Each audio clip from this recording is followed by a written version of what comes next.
Hello, my name is Heather. I am a volunteer with Wapakoneta's Waste Minimization Committee. And earlier this week, we did have an information session where we had some people join us and we talked about the new food waste composting program. And this is the virtual version that is available for anyone at any time to listen to who was not able to make it earlier this week. So just a little bit about what we have planned. We are going to talk about this new composting program. We're going to cover what's accepted, what's not accepted as a part of this program, how to start if you're brand new to composting, and then what's in it for us as a resident of Wapakoneta.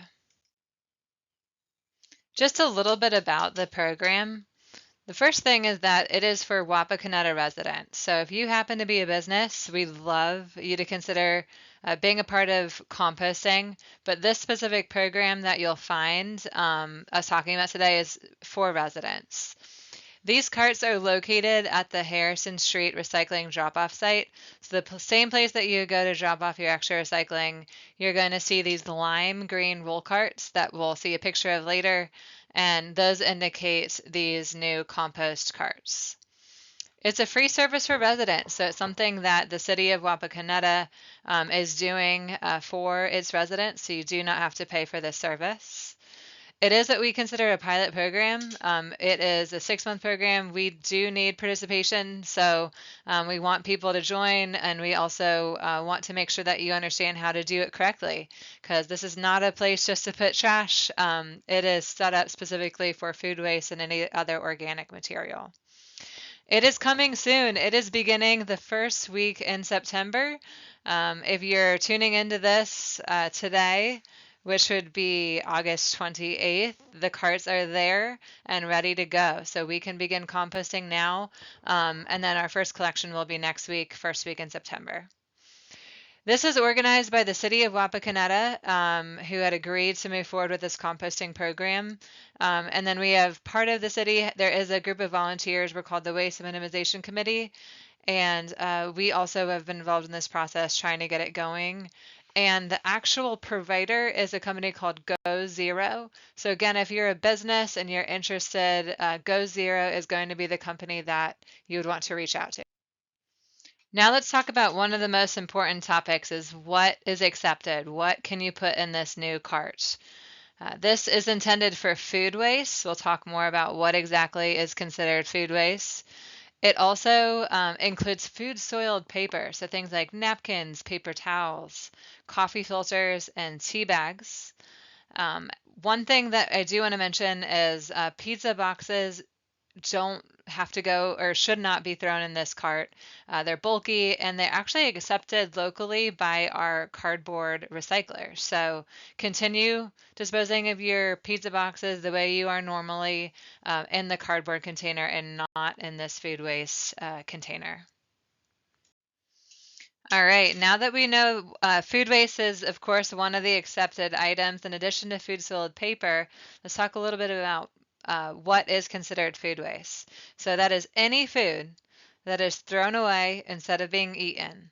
So that is food that's gone bad. That could be leftovers that you don't eat. That would be food that's still good, but you just don't want. So maybe you made dinner and you didn't finish your plate and you need to scrape the plate. That can go in your compost bin. And also parts of the food that we don't typically eat. So think about onion skins, banana peels, eggshells, watermelon rinds, all that food prep that never makes it to the plate, those types of things can go in here as well. Now, when it comes to food waste, a lot of people might have a little bit of an understanding of composting and thinking about backyard composting. This is different. This is sent to an industrial facility, so it includes all food waste. So that is includes processed foods like pizza, baked goods, pasta, those kinds of things. Any kind of meat, so that can be cooked, it can be raw, it can be bones, it can be dairy, anything that came from an animal, so seafood, shellfish, cooked or uncooked. Eggs, eggshells are all great. Vegetables, fruits, nuts, beans, of course, if it came from a plant. Coffee, tea, and that even includes fat sugar. So any kind of food, any kind of edible that would be considered food waste that you don't consume, that can go in our food waste container.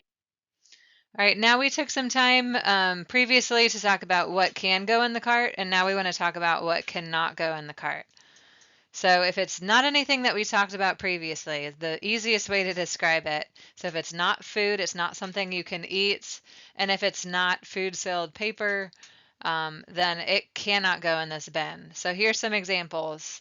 Milk and juice containers. Sometimes those come in what look like to be a paper carton, but they are lined in plastic, so those are not allowed. Clothing, of course, that's not something you would eat. Electronic, same thing, glass or metal.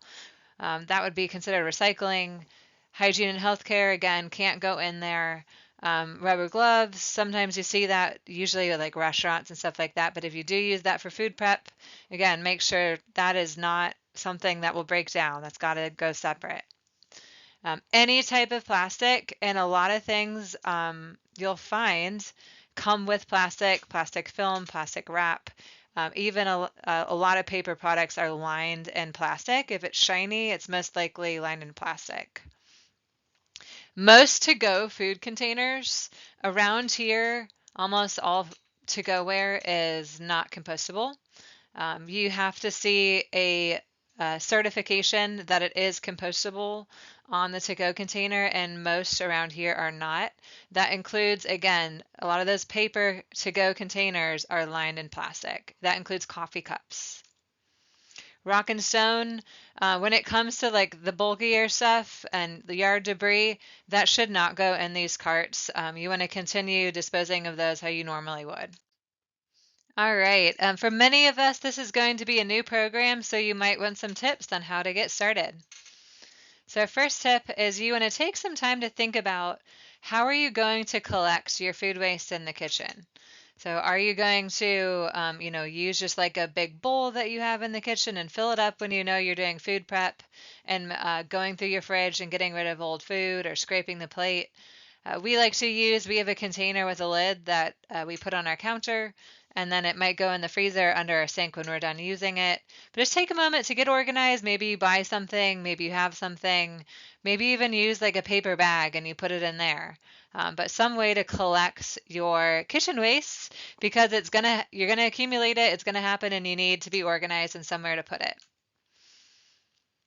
All right, so once you either fill up your kitchen bin or maybe you just empty it all the time after you're done using it, it's got to go in something else. Some people like to put that kitchen collection bin in the freezer in between uses just so it, doesn't have any kind of odor or anything like that. But regardless, at some point it's got to go in another container, and this is going to be the container that you actually take when you go to the recycling center to drop them off in the carts. So some sort of outdoor collection bin. We like to use like a 5-gallon bucket that we got from the hardware. It has a lid, it has a handle. That goes outside, it goes to the kitchen, into there, and then once that's full, or maybe we have a couple of them, we'll drive that outdoor container, put it in our car, drive it to the recycling center, and empty it. Okay, so once you are ready, you can do it weekly, however often you want. You probably don't want to wait too long, more than a week or so, to take it to the recycling center, because as we know, food waste after a little while start to get a little bit smelly. But that's why we have that outdoor collection bin with a lid. But anyway, we're going to take it to the recycling center. You're going to look for these green roll carts that are clearly labeled Go Zero and discard them in there. All right, let's talk a little bit about why is food waste such a problem. So probably one of the most obvious things that people might think of is that it's food that could have been eaten by somebody else, especially if you buy food and it just goes bad in your fridge. A lot of people don't realize how much food they buy goes to waste. We overbuy, we stock the fridge, and then we just don't eat it. So this is a good exercise to maybe think about, be conscious of what you buy, take a moment to prep, and think about what your needs are when you go to the grocery store or however you buy your food, farmer's market, whatever it may be. It's also a problem because it takes up space in the landfill. So we need to think about food waste as not just trash. but a resource. So taking it out of the landfill, putting it into a better place. And also, when it goes to the landfill, it will release methane as it starts to decompose because there's no presence of air in the landfill, which is a harmful gas. So it's not a good thing.